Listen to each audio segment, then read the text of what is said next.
What's good, YouTube? Sean just reacts. We got JxmyHighroller. I'm not gonna lie, JxmyHighroller been coming out with a lot of videos recently, but we got JxmyHighroller. I thought it couldn't get any worse. Let's check it out. About a year ago, or 368 days to be exact, the basketball world came to a halt as news broke that the Dallas Mavericks sent Luka Doncic to the LA Lakers in an inexplicable trade. Not only was this news shocking, but the immediate and justifiable reaction was that this trade was possibly the dumbest trade in NBA history. But only time would tell if it was truly the worst trade we've ever seen. No, Fast forward 1 year, almost to the day, and turns out the initial reactions were correct. Because the Luka trade wasn't just dumb, it is now definitively the worst trade in NBA history.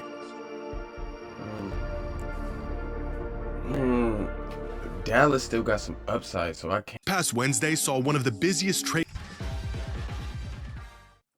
This past Wednesday saw one of the busiest trade deadlines in recent years. After what looked like it was going to be an uneventful week, trades began to pour in from around the league. James Harden to the Cavaliers, Garland to the Clippers, Vucevic to the Celtics, Jaren Jackson Jr. to the Jazz, Jared McCain to the Thunder. And in the midst of a flurry of trades came this dreadful transaction. The final chapter in the worst trade in NBA history. After a fairly quick negotiation, Anthony Davis and company were traded to the Washington Wizards in exchange for Chris Middleton, AJ Johnson, Malachi Branham, Marvin Bagley, So the Wizards get AD and a couple point guards. And the Mavericks get Chris Middleton, 2 firsts, a bag of chips, some Skittles, and a hot dog. Like, what is who?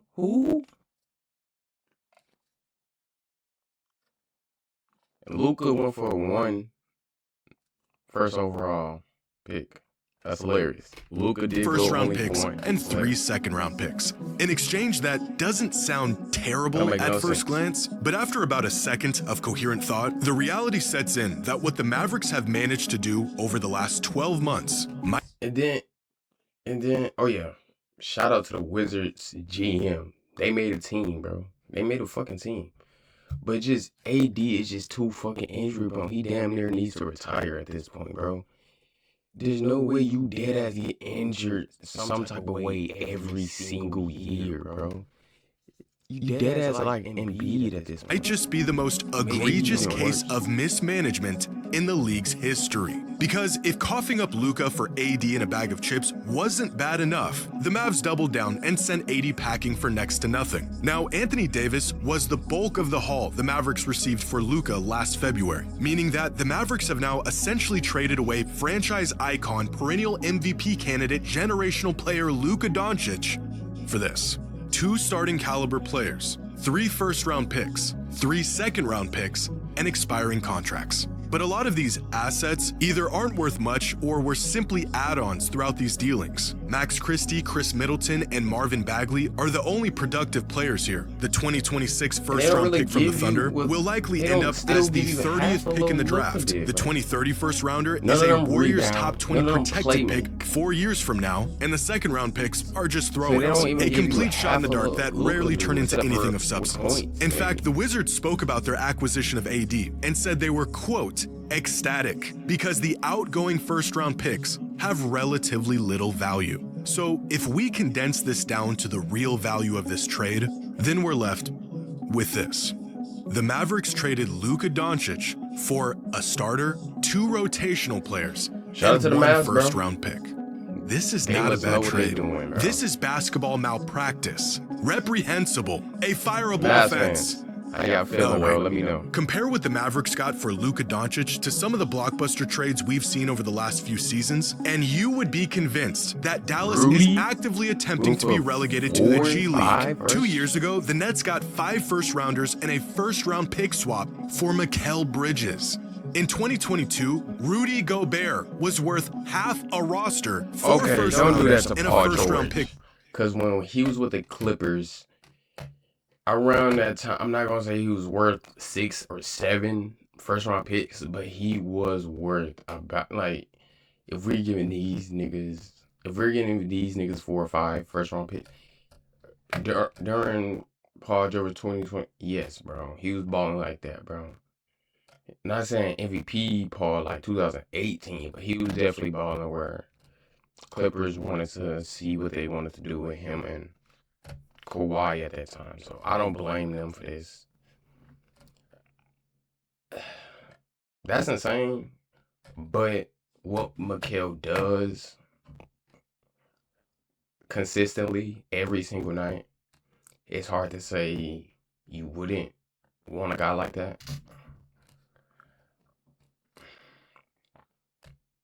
Who did Rudy come from again? I mean, he a 4-time DPOY. Say what you want. He's still a 4-time. That's KD. What you gonna do? It's KD. And then Mitchell in 22. I might just be making excuses for everybody, but I'm just trying to like put into perspective because, you know what I'm saying? I think this is blown out of proportion a little bit. Swap. The OKC Thunder built a championship off the back of a singular season of prime Paul George. I'm not sure what universe the Mavericks live in, but apparently it's one where Luka Doncic is worth about as much as Desmond Bane. It's the ultimate buy high, That still is crazy. Only 2 first round picks. sell low move from the Mavs. Damn. Last February, they were under the impression that Anthony Davis was of comparable value to Luka, his all-NBA level defense and offensive versatility potentially being the missing ingredients for what they hoped would lead them to another run to the finals. 12 months later, they saw him as nothing more than an opportunity to clear cap space. Now trading not one, but Cause they see, I'm sorry for pausing so much, but they seen what that nigga Wemby did to his ass. They said, "Oh yeah, and you still being injured? Oh yeah, you gotta go." 2 You gotta all-NBA go. caliber players in the span of 1 year. In an article detailing the 1-year aftermath of the Luka trade, it was asked, how do the Mavericks move on from the short-lived AD era? Which is a reasonable question.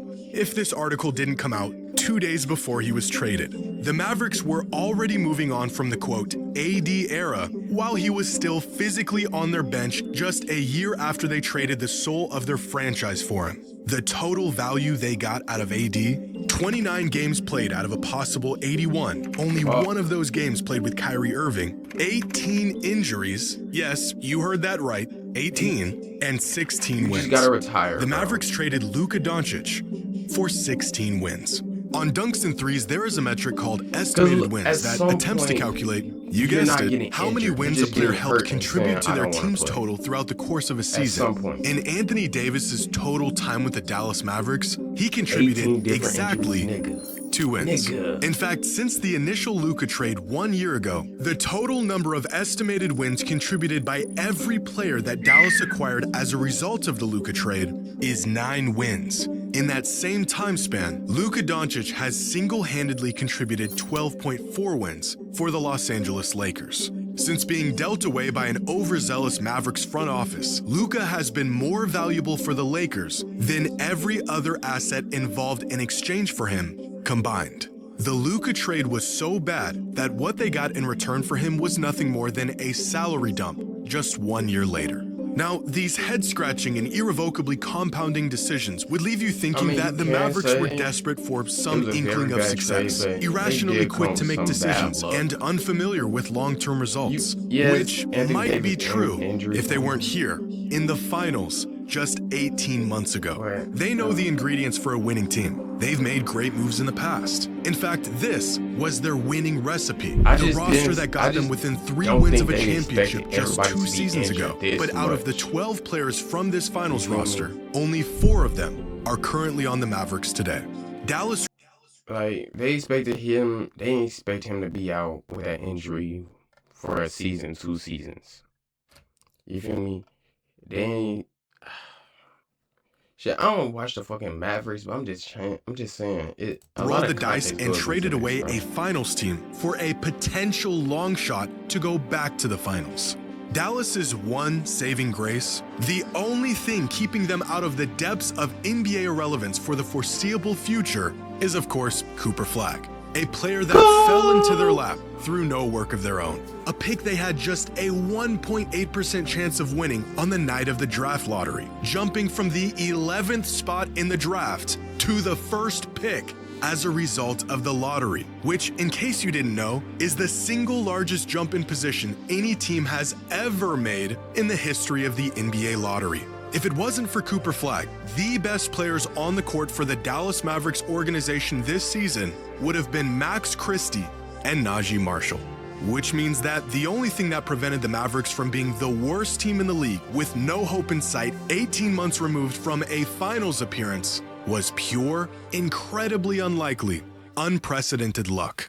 At least the Mavericks have found another direction for their franchise. For a second there, it almost felt like they made the worst trade in NBA history. As great as Luka is, the Lakers are dealing with their own ups and downs, you know? Luka isn't a perfect player. Anyone could have made the rash decision to trade him away for almost nothing with absolutely no recourse in place. He is, after all, just the third best player in the world. At least the player they traded away wasn't one of the most valuable assets ever traded away in the history of modern basketball.